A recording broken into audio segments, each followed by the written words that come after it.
Welcome back to Definitely Not Definitive. I'm Ken. And I'm Bethany. And we're just a couple of wild and crazy kids in love that love some Wild Card Wednesdays. It's Wild Card Wednesday! Yeah, and so for this Wild Card Wednesday, we're checking out Which Team Fortress 2 Mercenary is the Biggest War Criminal by Bumbles McFumbles. Great name. Yes, which is just a fantastic name. And this won our poll. So if you want to vote on next week's Wild Card Wednesday, go to our channel page and check out the community tab and go ahead and vote there. Yeah. Also, you'll see us do a costume change because when we recorded the video, the audio was a little messed up on our end. What you hear now, the mic is really close to us, so the sound is really crisp. Yeah. Basically, all that happens is the primary mic that we used didn't work, so the secondary mic picked us up. Yeah. So it just sounds like the mic is a little bit further away. Yeah, exactly. So it's not, as crisp as we would like it. So apologies about that. Really, it'll mainly affect the discussion afterwards since, it's not like we stop everything and talk through the whole thing. So yeah, it won't affect the reaction much, which is what most people see anyways. Exactly. So before we start, any guesses on who you think the biggest war criminal is going to be? So Heavy, Medic, and Scout are featured right now. So you think maybe that might be one of them, or that could just be, everyday army. I think it's going to be Demo Man. Bombs and booze. It's war crimes. Yeah. I don't know why. I wanted to say it was going to be our spy. Yeah, see, I wondered about that. I don't know why, but that's just my gut instinct. I wondered about that too, but I was but he's just being a spy. He's supposed to be doing, I don't know.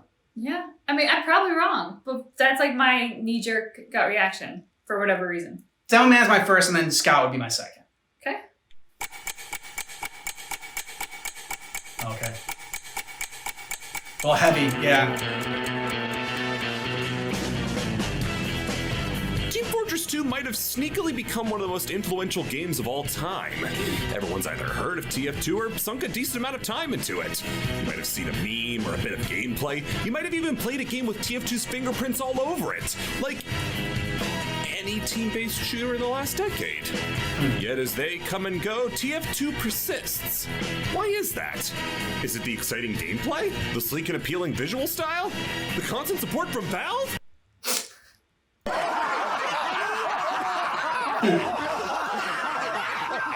Nah, but seriously, what I think makes TF2 stand head and shoulders above the rest of its genre is its character. Other team-based shooters will give you characters with deep and complex motivations as to why they're fighting, intricate character webs that try to tie together a massive world with just a few representatives. TF2 is about 9 people who vaguely tolerate each other when not outright insulting one another. Scotland is not a real country. You are an Englishman with a dress. I am owning you, you fat, bald, fatty, fat.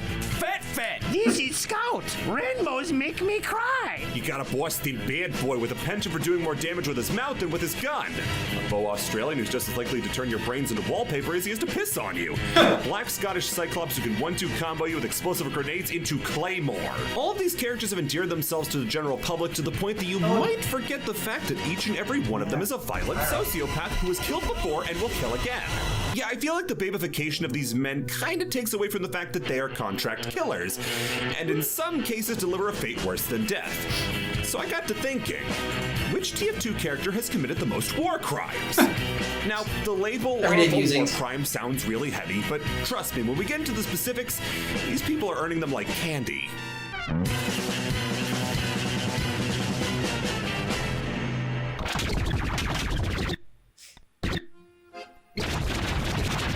So to lay some groundwork, we're going to go off the definition of war crimes as defined by the Red Cross.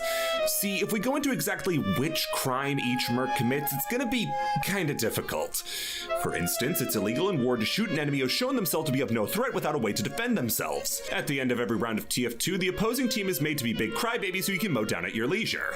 It's also a big no-no to fire on medical personnel, and that would just make pocketing soldiers and heavies even harder to deal with. So I can't feasibly measure each war crime in terms of action.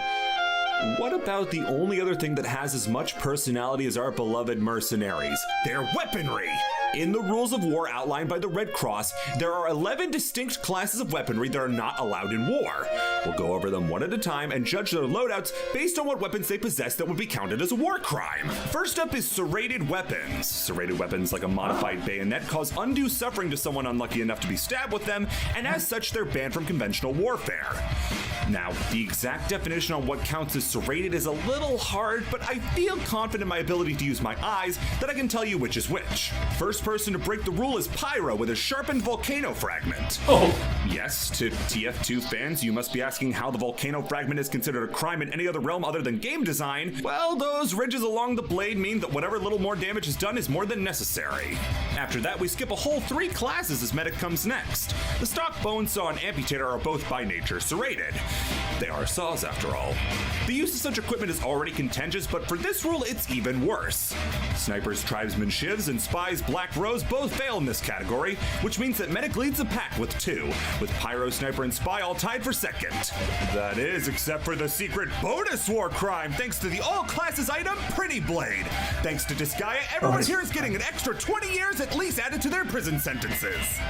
After that is barbed weapons. While you normally associate barbs with barbed wire, the definition of barbs is simply an additional piece of metal that assists in the tearing of flesh. So for something like, say, Scout's Boston Basher, that would be a barbed bat, seeing as those spikes aren't meant for hitting home runs. As well, the Sun on a Stick has a bunch of nasty spikes for filling someone with more holes than a casual pub team's forward push. Soldier and Demo both earn 1 for the Pain Train, which they share between each other. If a giant railroad spike wasn't enough to punch a hole in a human body, the bunch of jagged, bent nails would definitely send the right message. Pyro has the obvious one of the Extinguisher. It's very literally just an axe with barbed wire wrapped around it, but I'm willing to stretch the definition of barbed for the back scratcher, given the fact that raking with a rake will happen whether you mean it to or not. For Heavy, I really went back and forth on if the Warrior's Spirit counted, since it's bear claws that will definitely tear up the body, but they're not metal. Ultimately, I gave it to him since it's not like he's going to do much with those 20 years of freedom anyway. He's also going to get it anyway for the eviction notice being a pair of spiked brass knuckles. Finally, NG's Southern Hospitality has incredibly useless spikes on the side that have no chance of ever hitting somebody. But it shows up in the kill icon, so it counts. The support classes escape crime-free. We can actually eliminate the next 3 categories as they revolve around expanding ammunition, explosive rounds, and poison. For all the weapons in the game, none of those descriptions fit. Demo's pipe bombs aren't round, they're lobbed projectiles, so they land in a whole different group altogether. What is illegal, however, is a weapon meant to inflame your wounds. What exactly this means in terms of TF2 is a little hard to define, but I narrowed it down to the few items that make your opponent take more damage. First is beloved returning Madman Pyro and his gas passer. This dented gas can is actually breaking the laws of warfare by making your opponent take more damage from Pyro's flamethrower. Also, if Pyro wasn't in the inflaming category, I'd have been really sad. I mean, come on, it's not like there's a fire category coming up. However, the king of making things go from bad to worse is Sniper. The yellow belt master of Jarate flings it with reckless abandon, making you more vulnerable and waterlogged with another man's piss. Not only does the eponymously titled weapon utilize this stuff, but the rifle the Sydney Sleeper will coat you in it from long range. So now both Pyro and Sniper are getting up there in terms of violations of human rights. Chemical warfare is up next. Putting somebody through the periodic table is a big no-no, and there are only 2 mercenaries who this applies to. Pyro's getting called back into the principal's office again as a repeat offender, as the gas of the gas passer is a chemical and illegal.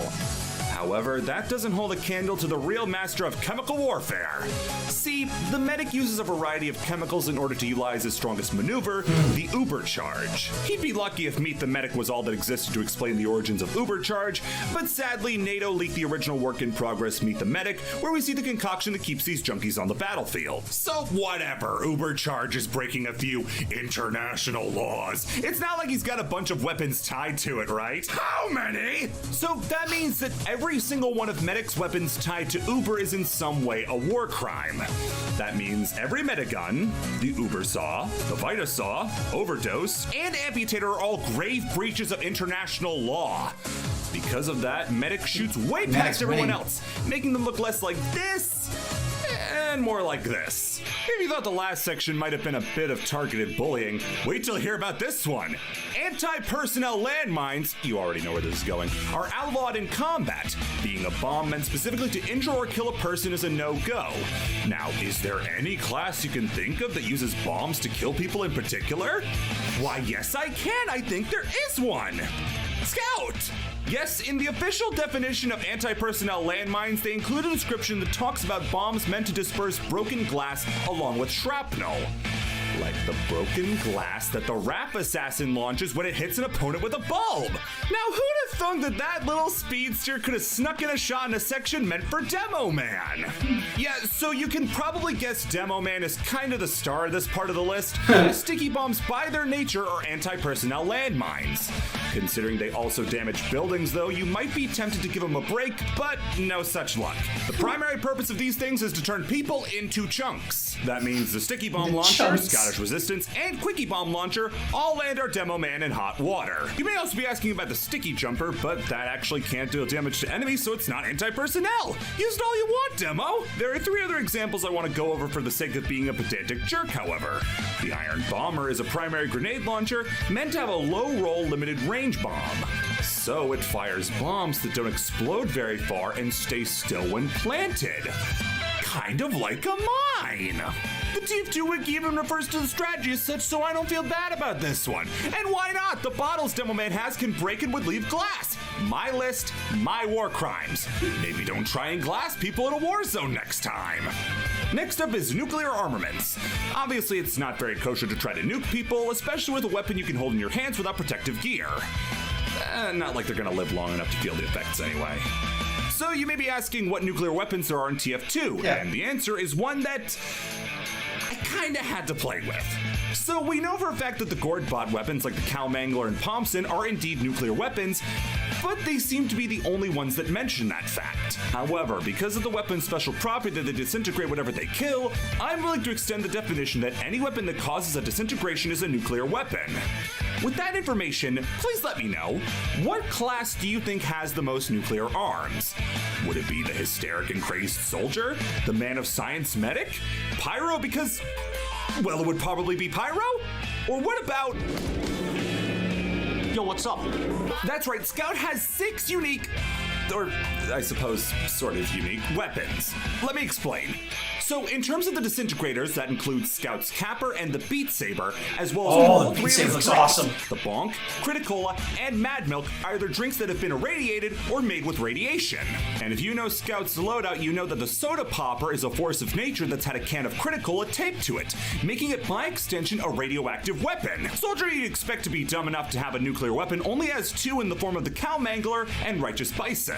Pyro is in a similar boat where the very innocuously named Man Melter ends up melting men, as well as the Phlegistinator. Fans of WM1 Pyro are in shambles by this news. Engineer, like I said, has the Thompson and shares Scout's Capper. Oh, also, the short circuit. I definitely include the short circuit. I'm not recording this on the Tuesday before the video goes up because I forgot about the short circuit that can disintegrate enemies. Definitely didn't forget about that. Lol, love you all. And the Sniper has a variation on the Machina, the Shooting Star. Next is weapons that were made at home, and you have no idea how hard it was to judge this category. So if the rules of war were meant to help regulate combat in order to stop people from tearing each other apart like feral raccoons fighting over a wounded squirrel, a weapon that hasn't been approved by any world government, much less military company, is a big problem. But you see, it's not that easy. Basically, the problem I ran into is with weapons like the Back Scratcher, Neon Annihilator, and Hippocrates Oath. Obviously, these aren't weapons. They're things being used as weapons, but does that count as a homemade weapon? Does the misuse of a common object mean it's being remade into a weapon? I spent literal hours mulling over if it does or does not count. The decision I came to was that yes, if the weapon was never intended to be used as a weapon of war, then it's something that would be illegal. With that being said, starting off with Scout, we have the modified weapon of the Soda Popper. This one is easy because it's taking a weapon that is totally fine and just taping a can of illegal soda to it. Then you have to go to his melee weapons for the rest. The Holy Mackerel is just a fish wrapped up in a newspaper. Not only is it an illegal weapon, but it's also wasting food. The Candy Cane and the Rap Assassin are both fun, festive holiday accessories that the Scout is using to beat people to death. And trust me, the fact that the Candy Cane drops health packs made me almost not count it. But this was during like hour 3 of me figuring out if it was going to be counted or not, so it's going in. Soldier gets lumped in as well, as the Pain Train is just a stick with a railroad spike and some nails put into it. And in a rare in-lore homemade weapon, the publicity blurb on the Beggar's Bazooka says that Soldier made it himself. The Demo Man not only has Soldier's Pain Train, but his body models were never meant for combat, no matter what you hear from any given bar in Scotland. His other weapons are even more interesting, though, as the Nessie's 9-iron is a piece of sporting equipment that just so happens to be the proper length necessary for a bludgeoning. Finally, the Charge and Targeon is the only shield that isn't a shield. The other ones Demo can use were all designed to be shields. The Charge and Targeon, while part of the best Demo loadout, isn't a real shield, just a ship wheel that he strapped to his arm. The Heavy made his weapon at home in the most metal way possible by ripping the paws off a bear and strapping them to his own to make the warrior's spirit. Before you ask, by the way, since we're at him, you're probably asking about NG's buildings. He says that they're designed by him, built by him, and by that logic, wouldn't that make them homemade? Well, no, because the buildings are simply his creation that he brings to the battlefield. He got his buildings officially licensed by Manco since they can be built from the PDA. That's like saying the man who invented the AK-47 wouldn't be allowed to use it in battle. However, Medic... Like I said before, Medic invented Uber, and you'd think I could make the same excuse for Medic that I just made for NG, right? Well, not quite. Since we see Medic make his Medigun, we have conclusive proof that he made it at home. By extension, you could probably say that all Mediguns and all Uber weapons we mentioned before are in the same boat as well. And on top of that, the bust I mentioned earlier, and Medic has already had the most banned weapons so far. It's almost a little silly to mention anybody else after that display, but we're still talking about it. The Razorback is a shield that has a car battery attached to it. The Cozy Camper is just his backpack from his first day at school, and the Girardi is most certainly homemade. On top of that, Spy has one item from home. That being the bit of ice hanging on his rearview mirrors from his card that now he's aligning spines with. And that's all the classes! Got one there. I mean, there's one other one, but like, it's not even a big deal. Like, who even plays him? Not me, obviously. Like, I probably don't have like 0 hours put in that character, so let's just move right along. And, okay, you got me. I skipped Pyro. So this is a case like the Beggar's Bazooka, where we have in-universe confirmation that the Pyro uses a homemade flamethrower. That's bad enough on its own, but what's worse is that his other flamethrowers are variations on the original flamethrower, and that means they're modifications of the original homemade flamethrower. In total, for his primaries alone, the flamethrower, degreaser, and backburner are all automatically big no-nos. But that's not all! Nostromo's Napalmer is a double whammy. Not only does it fire napalm as the name suggests, but the weapon itself is based on a flamethrower from Aliens, which in and of itself was homemade! Even the Rainblower! The Rainblower is a weapon Pyro made in his imagination! The Flog and Dragon's Fury only escaped this category by virtue of looking too well made for Pyro to have made them himself! But that's not all! Heavens, no! On top of his primaries, he has the Detonator, which is a modified flare gun, and his melee weapons. Oh god, his melee weapons! Extinguisher, an axe wrapped in barbed wire, Power Jack, a car battery on a stick, Neon Annihilator, Back Scratcher, Postal Punisher, all stuff he just Postal Punisher. The Lollychop isn't even real! So, yeah, Pyro is making a massive problem for himself because he just won't let people make weapons for him. But at least now, after all this funky weapon shenanigans, we can get on to the final... Oh my god. Oh my god, the new TF2 update! Oh my god, there it is! They haven't updated this game in half a decade, but it's finally here! Finally, let me see the changes! Okay, oh yeah, they made the sharpened volcano fragment deal 100% more damage to spies cloaked as other spies. Nice, nice! Oh, they made the lock-in load make every demo man who uses it have a limp so they actually need that crutch! Oh, thank god, oh yeah! Incendiary weapons are outlawed in war? Oh god, oh man, oh god, oh man, oh god, oh man, oh man. There are a few different weapons that are affected by this change. For instance, the Hulong heater creates a ring of fire around the Heavy. Gotta keep those pesky spies away. Kind of like the particular weapon used by the soldier. Cow Mangler can inflict afterburn, which means it's incendiary and therefore counts as a fire weapon. Kind of like the flame-throwing weapon like the Huntsman, who can have its arrows set on fire with the torches in the environment, and okay, fine, let's just talk about Pyro. So it would be kind of rude to go over all the Pyro weapons that this ban affects. If you were to make a build under these parameters, Pyro would not have a primary, would only have the shotguns, jetpack, and gas patch to use as secondaries, which is both redundant and insulting, and worst of all, you would lose access to the sharpened volcano fragment! I don't want to live in a world where that's happening! So just like the last category, Pyro has 12 weapons that break the rules of warfare, giving him more war crimes in this one category than some mercs have overall. Fitting, seeing as they're a psychopath. I mean, not like the other psychopaths, like a psychopath that's slightly more Let's just get on to the next part. So while the weapons have been thoroughly combed through, there is one more section of the TF2universe that I feel like has ripe potential for crimes. The comics! And no, I'm not talking about the fact that they're unfinished, which is a crime in and of itself. Valve, stop making technology that people outmo within 20 minutes of getting and make a game! Any game!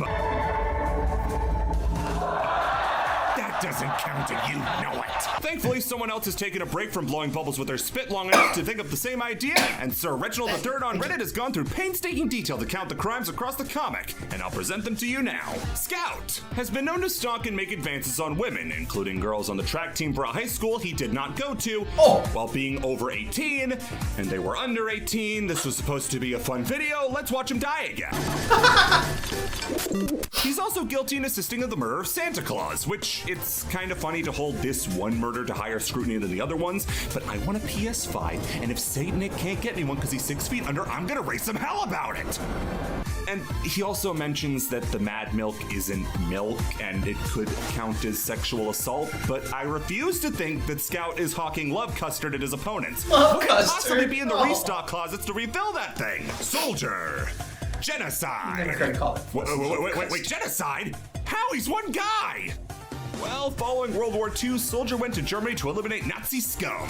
But it seems he wasn't ever told that not every single German person was a Nazi and began indiscriminately murdering civilians. Since he was exclusively targeting the Germans, this falls under the purview of genocide. On top of that, you got him breaking and entering into Tom Jones's house, as well as the murder of Tom Jones for murdering Tom Jones. He also assisted in the gangland assassination of Father Christmas. Pyro! If you can believe it, the Pyro may have set something on fire. That's mainly down to them having the diagnosis as a pyromaniac, meaning they would have had to have set something on fire in order to get that distinction. Demo Man doesn't have too much, actually. Worst you have him down for is public intoxication. Same with Heavy. As long as you don't count escaping the Russian gulag that he was trapped in and murdering all the guards, thus becoming an enemy of the state of Russia. For the time that the game is taking place in, though, I'm pretty sure that's a net positive. However, being a Russian at all does mean that history's grumpiest grandpa, John McCarthy, will slam him with his signature move, McCarthyism, landing him at least 5 years in jail. Engineer is the most boring class to play, so of course he has the most boring crime of corporate espionage. Just stole some weapons from Blue Man. Oh, boo-hoo, boring. Moving on. Medic. Well, we don't even have to go into the comics for this one, as Medic admits to losing his medical license and is therefore illegally practicing medicine. I also guess that negates the point from the beginning where you can't fire on the medic. Gun him down all you want. He's also profiting off stolen goods as he's in possession of every other Merc souls. And speaking of those black market goods, like his immortal human soul, his wide variety of animal parts were no doubt gotten through illegal means. He's also guilty of kidnapping as he took a random thug and turned him into a pumpkin. Somehow the pumpkin part is totally above board, but the kidnapping is disgusting. Sniper is a lot of things, but a crazed gunman is not one of them. He's an assassin, and he probably shouldn't have admitted that, since that's a big crime to kill people for money. He's also creating homemade booze since he slips Demo Man his own homemade moonshine. Given what else Sniper is making in those jars, I wouldn't drink it regardless. Yeah. Speaking of that, dousing someone with your own piss no doubt falls under indecent exposure, as well as public indecency. It's also no wonder that his parents are disappointed in him. He's wanted for attempted murder rather than flat out murder, as he doesn't succeed in killing Miss Pauling and Demo when they come to find him. Finally is Spy, another contract killer who not only kills for money but also in self-defense when he gets sent to prison. He steals intelligence from both Red and Blue Team, threatens to murder a judge, launders money, and one of the key items, the disguise kit, allows him to impersonate anybody and steal their identities. This includes Tom Jones, and as a result, Tom Jones, or rather the estate of Tom Jones, would have grounds for the misuse of his image.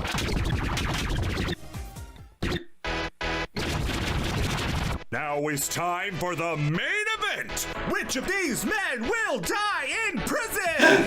Starting off with the lowest fast and going up, up, up. Last place with only 6 crimes is Heavy. Assuming he gets the minimum sentencing for a war crime, which is 20 years, that means he's got a 120-year sentence ahead of him. After him is Andrew with 8 crimes, landing him 160 years. After him is Inexplicably Spy with only 10 crimes and a clean 200 years. Makes sense. His job is to not get caught, and he wasn't caught. Equally surprising is Soldier with only 14 crimes and 280 years in prison. The next 3 have 15, 16, and 17 crimes each, with Demo Man, Scout, and Sniper each getting 300, 320, and 340 years in jail, respectively. And with a shattering 25 crimes is Medic, who manages to get sent away for the next 500 years. Finally, with the massive 35 war crimes, should have guessed. Pyro, who will go to jail for the next 700 years. Tallying up all that jail time and assuming they don't get the death penalty, the Mercs will be in jail for a combined 2,920 years. Or, as some of you may have noted, more time that has passed since the birth of Jesus Christ. Oh my god. That puts it into perspective. Yep. So I think I just forgot about Pyro because he's not featured in a lot of the shorts and whatnot and cinematics that we watched. He hasn't been in a ton of those. But he is really crazy, even more so than the other ones. And he's got the flamethrower. Yeah, should have seen that coming. That would have been a good guess, Pyro. And see, I feel like I should have seen Medic coming. The crazed doctor. Yeah. It was right there. And yet I go with a spy. Poor spy with only 10 crimes. only 10 more crimes. Yeah. I was surprised that Heavy was last. Yeah. I would have thought it would have been probably Engineer or Soldier would have been my guess for who would have been last. Good job, Heavy. Yeah, so good job, Heavy. They think you're just a big, dumb brute that's committing a bunch of war crimes, but no, I'm a gentle giant. Gentle giant, I like that. Yeah. What'd you think of Bumbles McFumbles? I liked it. I liked I commented at the time, but I liked the music that he did for the background when he was doing the big reveal. And I liked the breakdown as he went through all the characters. And I like not only that he did a breakdown of the crimes, but he told us exactly how he was defining it based on whose parameters. And then for things like, the homemade weapon, okay, well, does it have to be made at home or can it be something that's not designed for war? I really appreciate how he led us into his thought process as well. Yeah, I agree. So we'd be interested in checking out more from Bumbles McFumbles, if for no other reason than just to say the name over and over again. Yes. And I also like the showcase of all the different weapons. I didn't realize there were so many different weapons in Team Fortress 2, and there were a lot of fun ones in there. Volcanic something, serrated edge, and a candy cane. Yeah, the mailbox you beat people with. Fun stuff. If you want all of our Team Fortress 2 reactions, check out the description of this video for a playlist. Thanks so much for checking out our reaction for which war criminal or which Team Fortress 2 mercenary is the biggest war criminal, which keep in mind. That our reaction is definitely not definitive.